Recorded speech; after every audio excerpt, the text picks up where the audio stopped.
Saya akan mengatakan bahwa keamanan ekonomi di negara-negara tersebut akan lebih terjaga dibandingkan dengan negara-negara yang lower middle income. Artinya, untuk negara-negara upper middle income, kemudian kekuatan besar seperti Tiongkok, seperti Indonesia, India, dan kawan-kawan, negara-negara ini lebih memiliki kesiapan terhadap krisis ekonomi.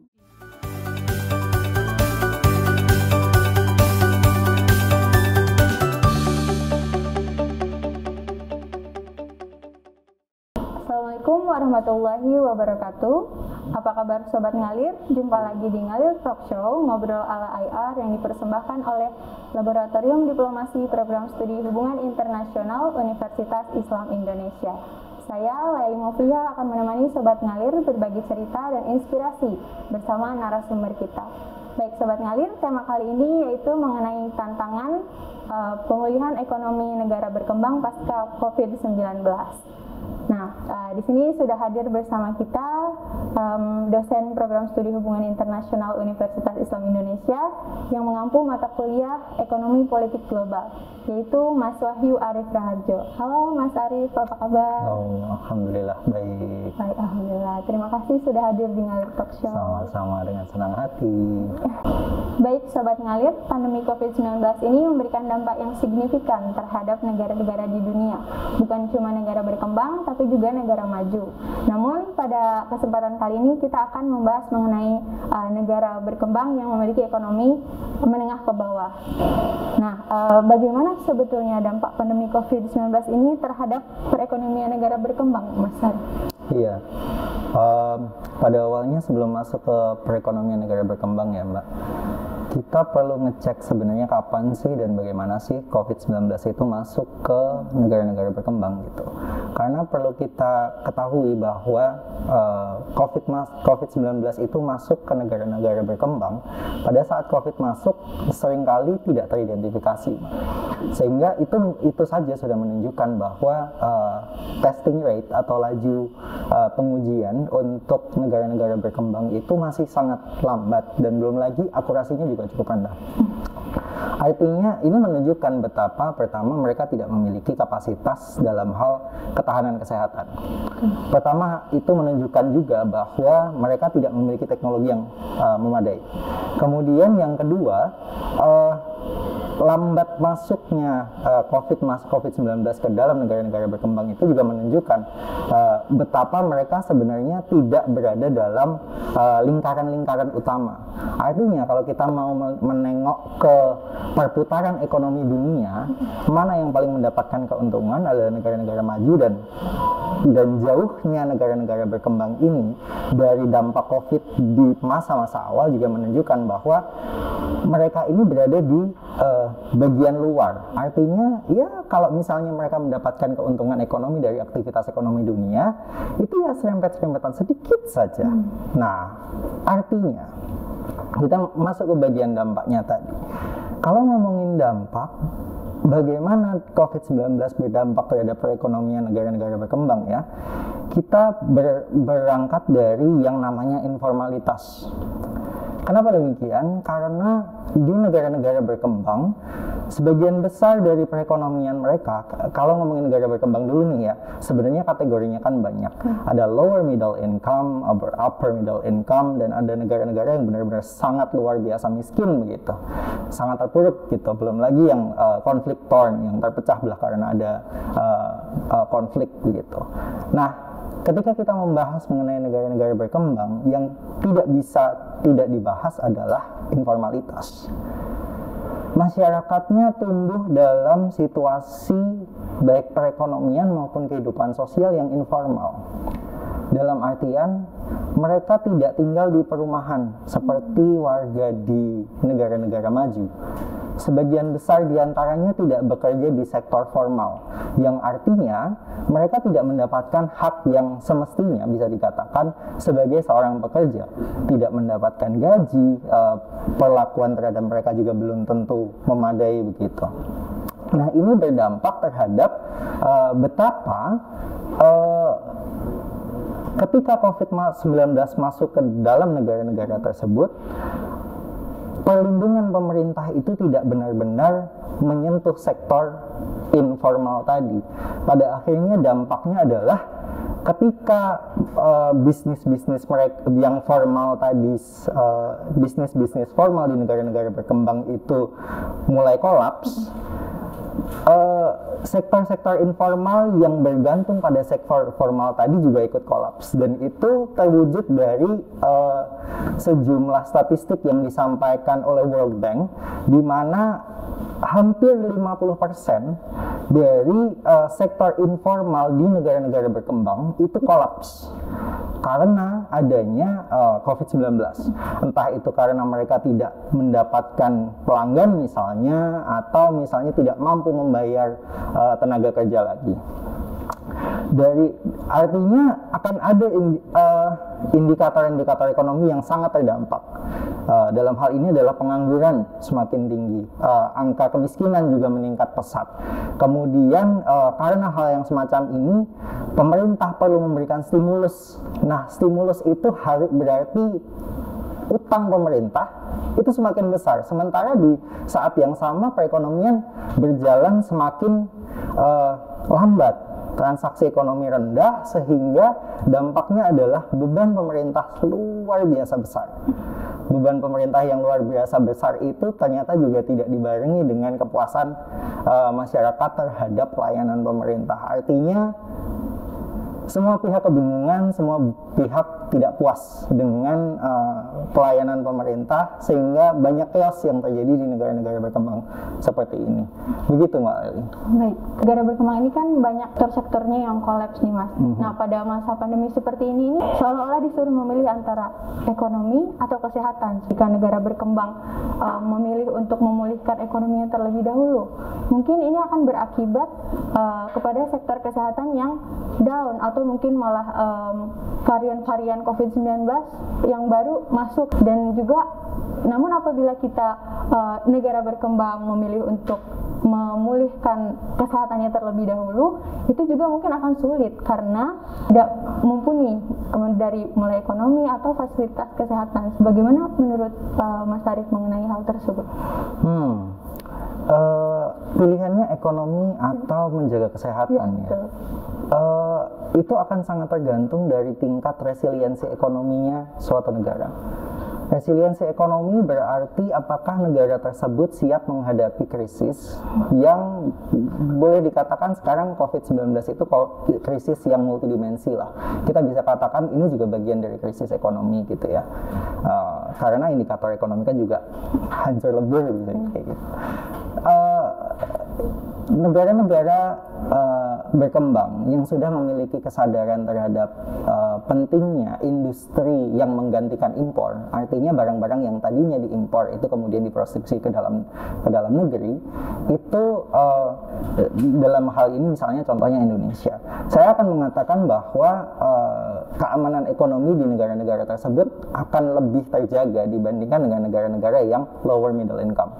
Artinya untuk negara-negara upper middle income, kemudian kekuatan besar seperti Tiongkok, seperti Indonesia, India, dan kawan-kawan, negara-negara ini lebih memiliki kesiapan terhadap krisis ekonomi. Artinya membuka ekonomi, membuka pasar untuk investasi misalnya, untuk kedatangan masyarakat internasional gitu ke dalam negeri, itu lebih baik, menurut saya lebih baik diutamakan karena mereka memiliki kapasitas yang lebih baik untuk economic recovery. Maka negara-negara yang seperti tadi, upper middle income atau lower middle income, itu lebih baik mengutamakan sebenarnya kesehatan masyarakatnya. Begitu. Karena untuk urusan economic recovery mereka akan bisa lebih baik. Sedangkan untuk negara-negara yang lebih miskin lagi, sebenarnya bisa dikatakan ini memang dilematis ya sebenarnya, karena mereka menghadapi tantangan yang luar biasa di mana mereka harus benar-benar memilih kesehatan atau perekonomian begitu. Nah, sebenarnya saya akan mengatakan bahwa bagaimanapun juga kesehatan masyarakat di dalam negeri mereka juga seharusnya lebih diutamakan, karena bukan untuk mengatakan bahwa negara-negara tersebut bisa bergantung terhadap bantuan internasional begitu, tapi negara-negara tersebutlah yang kalau memang masyarakat internasional mau menyadari, mereka lah yang sangat membutuhkan bantuan internasional. Maka dalam kasus ini seharusnya yang memiliki kesadaran terhadap memberikan bantuan internasional adalah dunia secara keseluruhan, bahwa mereka tidak akan mampu memilih untuk mengorbankan perekonomian, maka mereka kemudian tidak punya pilihan, dan saya pikir harusnya yang lebih diutamakan adalah kesehatan masyarakatnya. Kesehatan yang lebih penting ya. Betul. Kemudian beberapa artikel mengatakan bahwa dalam pandemi COVID-19 ini terjadi monopoli, di mana hal tersebut terjadi karena seluruh produk kesehatan dalam penanganan COVID ini seperti masker, obat-obatan, vaksin, dan lain-lain itu dilindungi dalam hak paten atau hak kekayaan intelektual. Sehingga hal ini mendorong negara-negara yang kaya atau negara-negara maju melakukan monopoli, baik itu dari pengetahuan, produksi, harga, atau distribusi, seperti itu. Seperti yang terjadi di negara Afrika Selatan, di mana pada saat itu negara Afrika Selatan membeli harga vaksin dengan harga yang 2,5 kali lebih mahal daripada negara Uni Eropa. Dengan harga yang rendah yang diterima oleh Uni Eropa, diklaim bahwa hal tersebut karena Uni Eropa telah berinvestasi dalam penemuan, penelitian, dan pembangunan vaksin. Dan hal ini juga semakin terlihat ketika negara Uni Eropa ini berencana untuk membatasi ekspor vaksin ke luar negara Uni Eropa, sehingga mengakibatkan alokasi vaksin itu tidak merata. Padahal satu-satunya cara untuk pulih dari krisis kesehatan ini yaitu mendapatkan target vaksin global. Namun di saat-saat negara maju atau negara kaya sudah mencapai 70% target vaksin atau bahkan sampai booster, negara-negara di tingkat ekonomi yang rendah hanya mendapatkan 6% saja, seperti itu. Nah, bagaimana pendapat Mas Arief kalau seandainya monopoli vaksin atau hak ini benar-benar dijalankan, sedangkan pandemi ini masih berlangsung? Oke. Gimana kalau monopoli vaksinnya benar-benar dijalankan ya? Saya pikir itu justru akan memperkuat posisi kerjasama Selatan-Selatan. Jadi betul, ini sebenarnya adalah cerita lama ya Mbak ya. Kita semua sudah cukup paham bahwa negara-negara maju memiliki monopoli terhadap teknologi. Mereka juga memiliki sebagian besar dari market share di seluruh dunia gitu. Artinya modal itu juga terakumulasi di sana. Nah, saya pikir ini justru merupakan peluang untuk negara-negara berkembang, karena produksi vaksin itu tidak hanya tersebar di negara-negara maju, tapi juga ada negara-negara berkembang seperti nyatanya sekarang Indonesia bisa memproduksi vaksin begitu. Tiongkok juga memproduksi vaksin, mereka punya Sinovac dan kawan-kawan. India juga demikian begitu. Bahkan produksi yang sebenarnya hak kekayaan intelektualnya ada di Cina, ternyata juga diproduksi di negara lain begitu. Nah, saya pikir ini adalah satu bentuk kerjasama yang luar biasa menguntungkan untuk menebas dominasi negara-negara barat, termasuk diantaranya adalah Uni Eropa dalam hal dalam ekonomi politik global sebenarnya ya secara umum gitu. Selain itu, kalau memang kemudian hal ini diterapkan, saya pikir itu justru akan merugikan mereka di sisi di mana akan ada kecenderungan pasar untuk beralih kepada produksi vaksin yang tidak berasal dari negara-negara Uni Eropa begitu. Karena kalau memang tadi kalau mau dibandingkan ya, sebenarnya harga vaksinnya akan sebanding gitu. Kalau memang 2 kali lipat dari sekitar $1,7 itu kemudian dibandingkan dengan harga-harga yang vaksin yang tidak berasal dari negara-negara maju tadi, maka akan ada keuntungan yang justru lebih yang didapatkan oleh si negara-negara yang memiliki vaksin atau memiliki hak atas vaksin itu yang bukan berasal dari Eropa begitu. Saya pikir justru ini keuntungan karena kemudian uang tidak lagi terpusat di negara-negara maju tadi gitu. Jadi ya di satu sisi memang akan merugikan kalau memang dia menegaskan dan ada ketergantungan, tapi saya melihat tidak sepenuhnya memiliki ketergantungan terhadap vaksin yang hakinya berasal dari negara-negara Eropa. Jadi itu justru sebuah kesempatan begitu. Kemudian ini mungkin pertanyaan terakhir nih Mas. Okay. Dari sisi pandemi saat ini, sebenarnya kira-kira apa potensi yang dapat digali untuk memulihkan atau meningkatkan ekonomi negara berkembang pasca pandemi COVID-19? Potensi dari negara-negara berkembangnya berarti ya, potensi yang sesuatu yang potensial yang perlu dikembangkan sekarang justru adalah tadi seperti saya katakan, pertama kerjasama Selatan-Selatan. Bagaimana hal ini akan mengurangi, bahkan mungkin sampai pada level menebas habis dominasi negara-negara Barat gitu yang cenderung sangat dominan di dalam kancah ekonomi politik global dengan Washington Consensus, dengan Bretton Woods dan segala macam. Nah, kerjasama Selatan-Selatan itu sangat dimungkinkan karena sekarang ada negara-negara yang mulai memiliki kapasitas serupa dengan negara-negara maju. Bisa kita katakan seperti Tiongkok, kemudian India, kemudian ada Afrika Selatan yang sudah mulai maju juga. Bisa kita katakan BRICS merupakan bagian yang paling utama gitu, Brazil juga diantaranya. Nah, mereka adalah pihak yang berada di depan. Saya pikir garda depan dari kerjasama Selatan-Selatan, termasuk diantaranya untuk pandemi COVID-19. Kemudian yang bagian selanjutnya adalah terkait dengan kerjasama regional yang bersifat geografis. Dalam artian kerjasama yang saling memenuhi kebutuhan negara-negara yang ada di sekitarnya. Contohnya seperti sebenarnya ASEAN, SAARC yang di yang di Asia Selatan. Kemudian ada ECOWAS, Economic Community of West African States. Nah, kenapa demikian? Karena pertama efektivitas ekonomi dan kemudian minimnya transportasi itu memungkinkan adanya pertukaran barang dan jasa yang dibutuhkan satu sama lain oleh negara-negara yang ada di sekitar kawasan tersebut, sehingga hal ini akan meningkatkan interdependensi antar negara-negara tersebut dengan harga yang lebih efisien. Karena mereka bisa saling memenuhi kebutuhan, maka dengan situasi yang demikian ketergantungan terhadap negara lain yang berada di luar kawasan tersebut menjadi semakin rendah.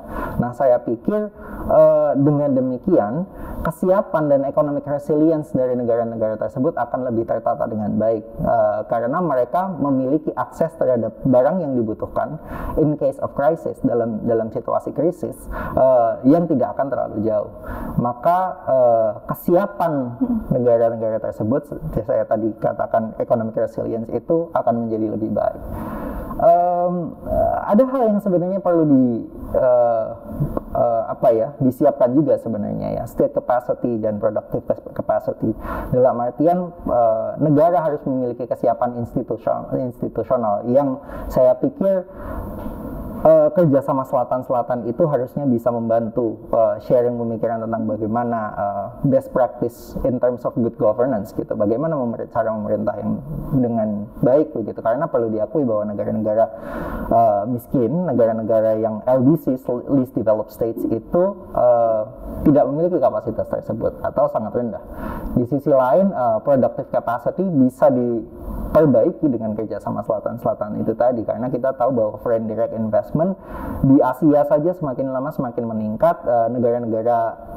Muncul negara-negara negara-negara berkembang, saya menyebutnya EMNCs, yaitu emerging market, yang kemudian melakukan investasi di negara-negara yang juga sama-sama berkembang seperti Indonesia sebenarnya.